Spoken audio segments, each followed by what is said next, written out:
Election చాలా హడావుడిగా అనిపిస్తుంది ఎప్పటికంటే. ఏం లేదు, హడావిడేం లేదు. ఎలక్షన్ అంటే ఎక్కడైనా చెన్నైలో అయినా సరే ఇక్కడైనా సరే ఉంటుంది. ఈ ఎలక్షన్ ఓటింగ్ కోసమే నేను వచ్చాను, చెన్నై నుంచి వచ్చాను కాబట్టి నాకు షూటింగ్ కూడా ఉంది ఇక్కడ, అది కలిసి వచ్చింది కాబట్టి ఓట్ చేసాము.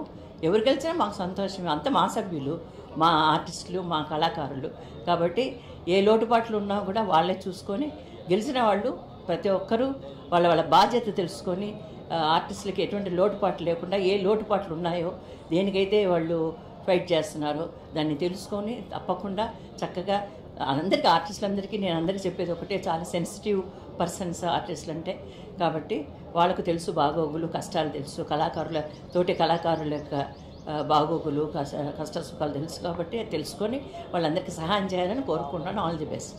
ఈసారి లేడీస్ కూడా ఎక్కువ మంది పార్టిసిపేట్ చేస్తున్నారండి. మంచిదే కదా, లేడీస్ ఇప్పుడే కదా ఉమెన్స్ డే పోయింది మొన్న, కాబట్టి రావాలి, లేడీస్ రావాలి తప్పకుండా. నేను ఒకవేళ హైదరాబాద్లో ఉంటే నేను కూడా నిలబడేదాన్ని.